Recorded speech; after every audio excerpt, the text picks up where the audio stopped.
There's no feeling more intense than starting over. If you deleted your homework the day before it was due, as I have, or if you left your wallet at home and you have to go back after spending an hour in the commute. If you won some money at the casino and then put all your winnings on red but it came up black. If you got your best shirt dry cleaned before a wedding and then immediately dropped food on it. If you won an argument with a friend and then later discovered that they just returned to their original view. Starting over is harder than starting up. If you're not ready for that, like if you've already had a bad day, then what you're about to go through might be too much. Feel free to go away and come back. I'll be here. Alright, thanks for coming with me on this trip. I'll understand if you have to take a break at any point. Just find a safe place to stop and quit the game. And don't worry, I'll save your progress, always, even your mistakes. This game is a homage to a free game that came out in 2002, titled Sexy Hiking.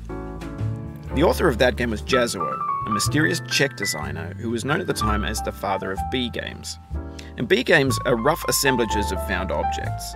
Designers slap them together very quickly and freely, and they're often too rough and unfriendly to gain much of a following. They're built more for the joy of building them than as polished products. In a certain way, Sexy Hiking is the perfect embodiment of a B game. It's built almost entirely out of found and recycled parts, and it's one of the most unusual and unfriendly games of its time. In it, your task is simply to drag yourself up a mountain with a hammer. And that act of climbing, in the digital world or in real life, has certain essential properties that give the game its flavor. No amount of forward progress is guaranteed. Some cliffs are too sheer or too slippery. And the player is constantly, unremittingly in danger of falling and losing everything. Anyway, when you start Sexy Hiking, you're standing next to this dead tree that blocks the way to the entire rest of the game. It might take you an hour to get over that tree, and a lot of people never got past it. You prod and you poke at it, exploring the limits of your reach and your strength, trying to find a way up and over. And there's a sense of truth in that lack of compromise. Most obstacles in video game worlds are fake. You can be completely confident in your ability to get through them once you have the correct method or the correct equipment or just by spending enough time. In that sense, every pixelated obstacle in Sexy Hiking is real.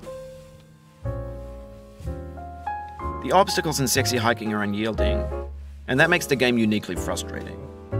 But I'm not sure Jazzuo intended to make a frustrating game. The frustration is just essential to the act of climbing, and it's authentic to the process of building a game about climbing. A funny thing happened to me as I was building this mountain. I'd have an idea for a new obstacle, and I'd build it, test it, and it would usually turn out to be unreasonably hard. But I couldn't bring myself to make it easier. It already felt like my inability to get past the new obstacle was my fault as a player rather than as a builder. Imaginary mountains build themselves from our efforts to climb them, and it's our repeated attempts to reach the summit that turns those mountains into something real. When you're building a video game world, you're building with ideas, and that can be like working with quickset cement. You mold your ideas into a certain shape that can be played with, and in the process of playing with them, they begin to harden and set until they're immutable, like rock.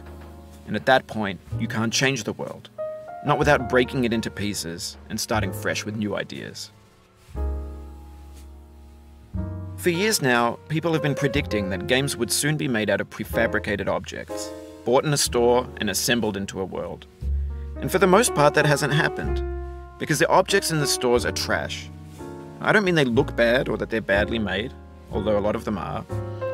I mean they're trash in the way that food becomes trash as soon as you put it in the sink.